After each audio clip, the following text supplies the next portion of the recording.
Let's rock, baby.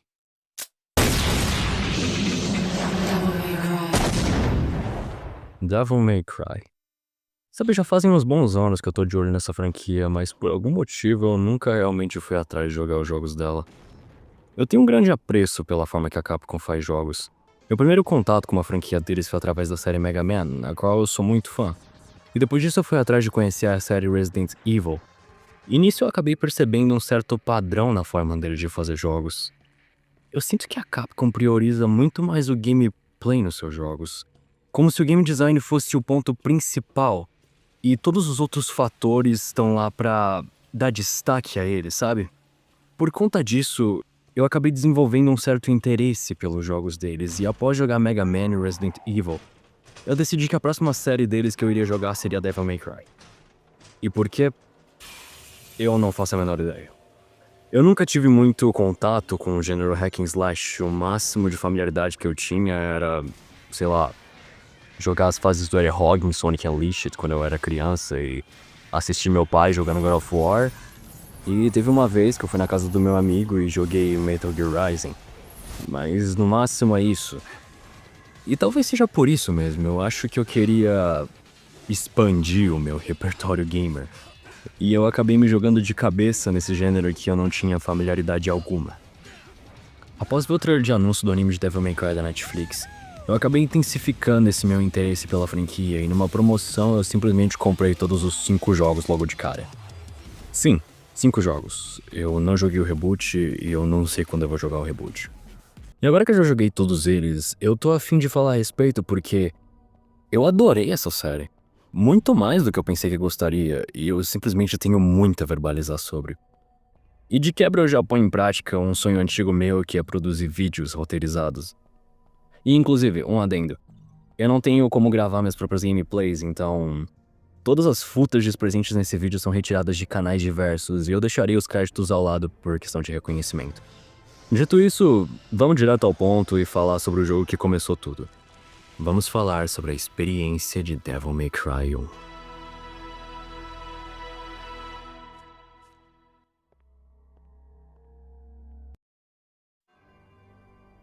A trama se inicia nos apresentando a história de um antigo cavaleiro, um demônio que rebelou contra o submundo lutando em nome dos humanos e fechando os portões do inferno no processo. Após isso, ele silenciosamente permaneceu no mundo humano como um de seu povo. Seu nome era Sparda, e ele permaneceu preservando a paz até seus últimos dias, se tornando uma lenda, o lendário Cavaleiro Negro Sparda.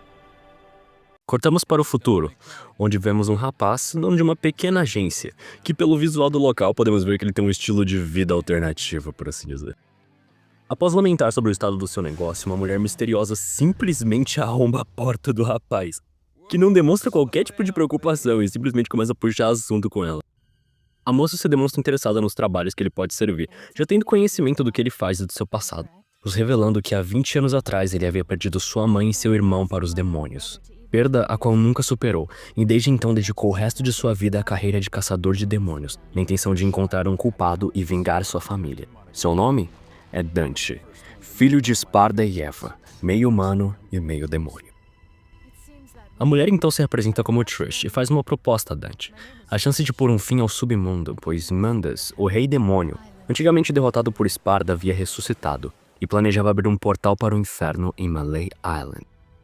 Trish então revela seu rosto, sendo idêntica a Eva, a mãe de Dante. Acreditando que isso seria uma pista para encontrar o culpado pela morte de sua família, Dante aceita o trabalho e vai até Malay Island com Trish. E ao adentrar o castelo de Malay, o jogo finalmente começa. Eu gosto bastante da introdução de DMC1. Ela é bem direta ao ponto e explica perfeitamente tudo que a gente tem que saber. Em pouco tempo de tela, a gente já tem uma noção de quem é o Dante, por que ele é especial, por que ele tá nesse ramo e qual é a motivação dele. A Trish é uma figura misteriosa e de início a gente não sabe se ela é confiável. E o fato dela parecer a mãe do Dante é bem intrigante, sabe? Tipo, quem é essa mulher? Por que ela parece minha mãe? Quem caralhos é Mandas, sabe? Mas ainda assim a gente segue ela porque ela é a única referência que a gente tem. Hideki Kamiya, o diretor e criador de Devil May Cry, disse que a história do primeiro jogo ela foi feita na intenção de motivar o jogador. E quando você para pra analisar, você realmente consegue perceber esses pontos, porque assim como o Dante, a gente não tem noção nenhuma do que tá acontecendo. A gente não sabe quem é Trish, a gente não sabe quem é Mundus, a gente não tem conhecimento algum sobre Malay Island e a história por trás desse lugar. O que é muito bom no sentido de gameplay, sabe? Porque você realmente se sente na pele do Dante. Porque ele sabe tanto quanto a gente sabe. O que entra naquela questão que eu citei no começo do vídeo, de que a Capcom faz jogos focados no game design. Não existe uma trama maior que vai se desenrolando ao longo do gameplay. Conforme você vai passando as missões, o Dante vai passando por um desenvolvimento e a Trish dando... Não, nada disso, sabe? A história vai recebendo pouquíssimas adições e modificações. E nada realmente palpável, sabe? São só adições muito pequenas, tipo, nada que mude completamente a trama. Mais pra frente, o Dante acaba descobrindo mais a respeito do Mundus. E nisso ele chega à conclusão de que o Mundus que foi responsável pela morte da família dele. O que francamente é uma conclusão muito básica, sabe? Uma criança conseguiria chegar nisso, tipo 2 mais 2, tá ligado? Mas funciona, porque isso te motiva como jogador a querer ir atrás do Mundus, a querer derrotar este chefe do mesmo jeito que o Dante quer realizar a vingança dele. Tudo está ligado a favorecer a experiência do jogador e engajar o envolvimento dele com o jogo, com o gameplay. Inclusive, vamos falar sobre o gameplay de Devil May Cry, porque esse primeiro jogo é muito interessante nesse quesito. Se você clicou nesse vídeo, eu vou assumir que você já conhece um pouco sobre a história de desenvolvimento desse jogo. Você já sabe que Devil May Cry 1 era pra ser Resident Evil 4. E que esse jogo foi feito pelo mesmo diretor de Resident Evil 2 e Resident Evil 3. E você consegue perceber muito do DNA de Survival Horror presente no gameplay desse jogo.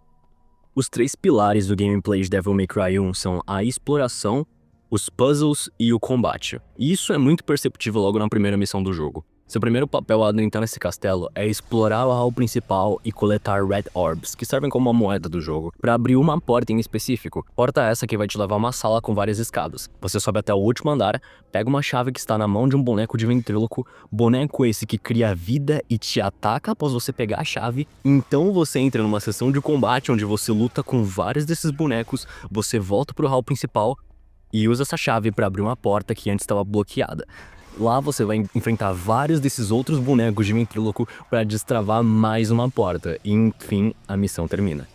Essa primeira missão apresenta muito bem a fórmula desse jogo. Você está explorando esse ambiente, explorando esse castelo, explorando a ilha de Malay.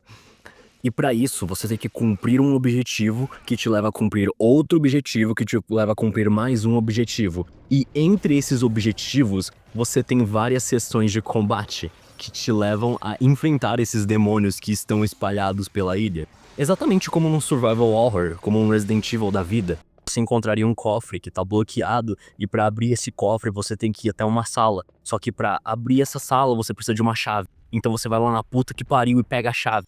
E aí você vai até a porra do lugar e você abre a porra da porta. E aí quando você finalmente entra no lugar, você pega o papel que tem os números pra abrir o cofre. E pra conseguir voltar pro cofre, você tem que passar por um corredor cheio de zumbis. Sabe, é exatamente a mesma fórmula de um Resident Evil. Só que a diferença é que aqui, os inimigos não são uma ameaça tão grande, porque você tá no mesmo patamar que eles, sabe? Enquanto no Resident Evil você tem que ser muito cuidadoso com seus recursos e tomar muito cuidado com as balas que você usa. Em Devil May Cry, meu amigo, você vê um inimigo na tua frente, tu mete uma espada na boca dele e faz uns combos muito louco, de um jeito muito estiloso e muito foda. O que me leva a mais um ponto desse jogo: o combate.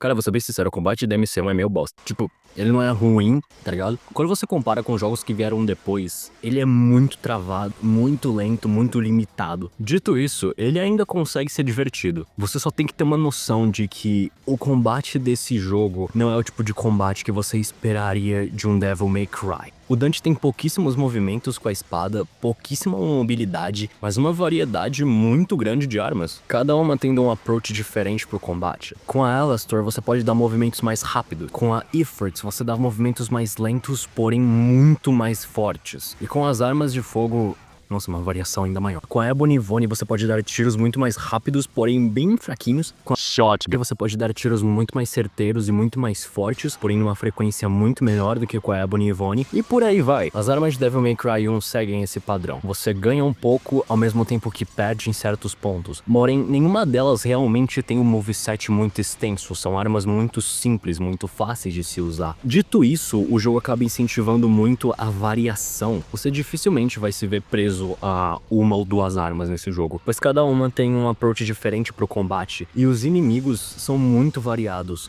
tipo, muito mesmo. Devil May Cry 1 tem um roster de inimigos muito interessante. Os bonecos de ventríloco que eu citei há pouco tempo atrás são os primeiros inimigos que você encontra no jogo, e isso faz você acreditar que eles são bem fáceis, quando na real eles não são muito não. Tipo, eles são bem tranquilos de você lidar, mas ao mesmo tempo eles são meio sagazes, eles podem bloquear seus ataques e também te atacar de longe. E meu amigo, os ataques desses bichos doem. Na real, o Dante parece que é feito de papel nesse jogo. Qualquer peidinho de qualquer inimigo tira muito da vida dele. Por conta disso, você vai se ver boa parte esquivando dos ataques dos inimigos. Mas isso é um ponto positivo na minha visão. O fato do Dante ser tão frágil acaba te forçando a realmente engajar com o combate, porque você não quer morrer.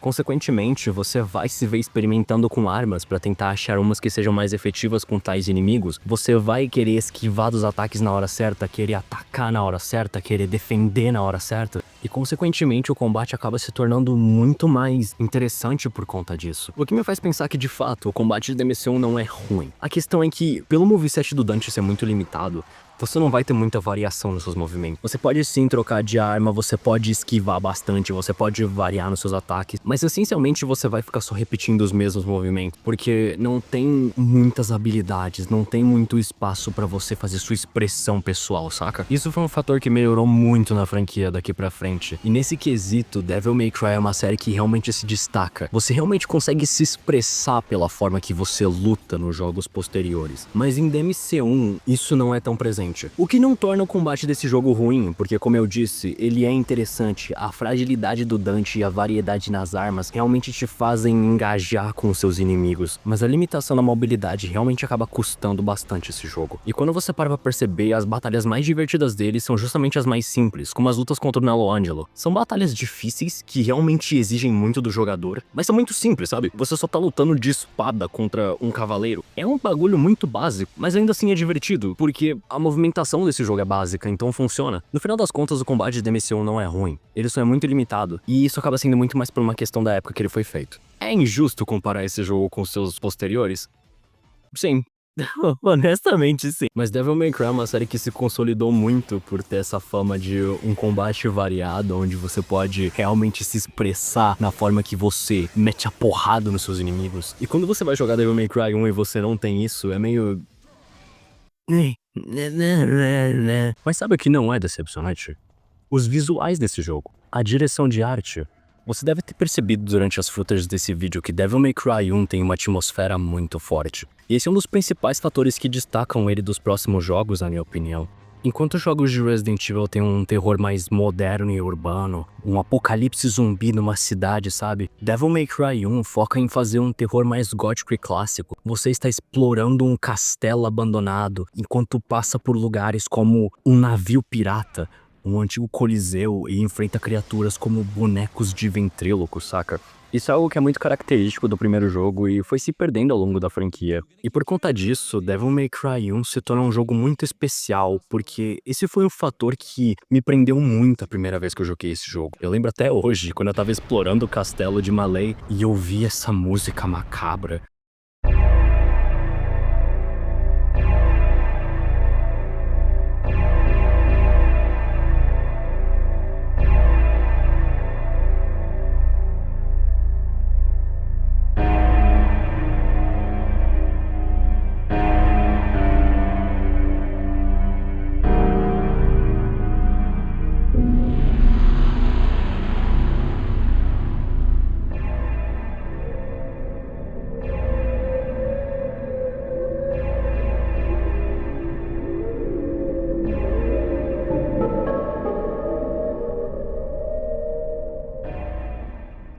cada inimigo que eu encontrava parecia uma ameaça muito maior por conta disso. Mesmo que no fundo eles não fossem, mas a ambientação era tão boa que eu me sentia muito imerso. E toda vez que eu encontrava um chefe, eu já começava a agarrar o meu controle e me inclinar pra frente pensando como eu iria derrotar aquele bicho. E eu gosto muito desse fator porque é algo muito exclusivo de Devil May Cry 1. O fato desse jogo ter sido feito pelos mesmos caras que fizeram Resident Evil dá essa ambientação de jogo de terror pra ele. E é algo que eu acho muito, mas muito atrativo. Uma das minhas cenas favoritas a primeira vez que eu joguei, e até hoje honestamente, é quando você tá saindo da biblioteca do Castelo de Malay, você vai até a porta, quando de repente...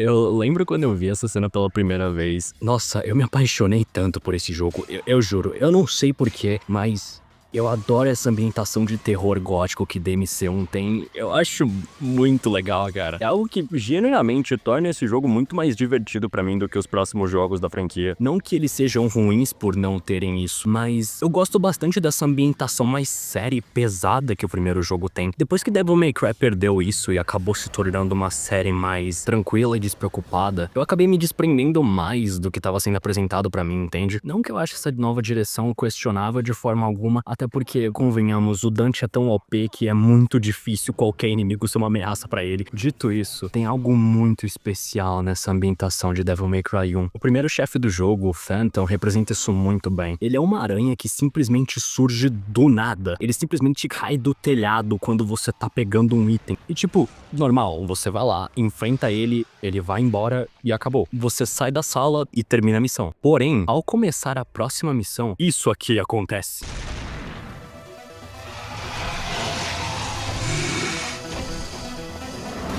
Simplesmente o Carlos Gabriel surge do quinto dos infernos e começa a te perseguir no meio do corredor. Cara, a primeira vez que eu joguei esse jogo, eu fiquei tão desesperado essa hora. Hoje em dia eu sei que você pode simplesmente enfrentar ele e eu simplesmente não sinto nada nessa parte, mas eu nunca vou me esquecer. Nossa, meu cu trancou de 30 formas diferentes. Devil May Cry 1 é cheio desses momentos de te fazer revisitar antigos chefes, antigos inimigos e até antigos lugares, só que reimaginando eles de novas formas pra tentar te dar um susto novo, saca? Mais pra frente no jogo você tem que revisitar o Castelo de Malay depois que você já andou por essa área, só que ela está completamente sem luz. A sua única iluminação é a lanterna que o Dante carrega. E essa simples mudança deixa esse castelo muito mais macabro do que ele já era antes. É aqui também que você enfrenta novos inimigos, tipo esse mano azul ciclope aí. Inclusive, eu quero usar isso como uma brecha pra falar dos designs de Devil May Cry 1. Eu gosto pra caralho dos designs desse jogo. Eu acho eles muito bonitos. Não só o Dante, a Trish, o Mundus, mas os chefes também. O Phantom é essa aranha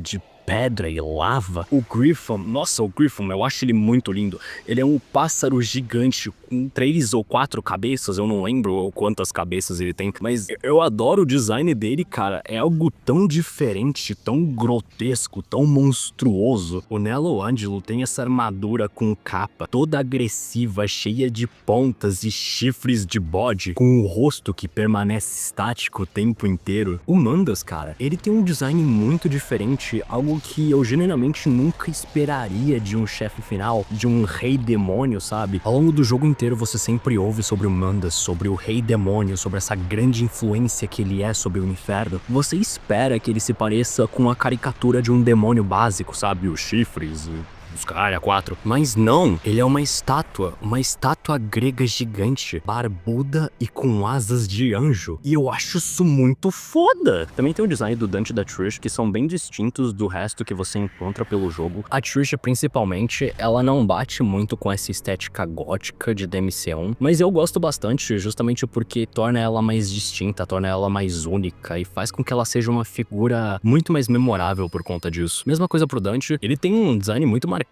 O cabelo branco ajuda bastante nisso, mas também o sobretudo vermelho e toda a paleta dele que foca bastante no vermelho e no preto. Eu gosto de como o design dele bate com uma coisa mais moderna, ao mesmo tempo que puxa pra essa estética mais gótica. Não é o meu design favorito do Dante, mas é um design muito marcante. Eu gosto bastante dele.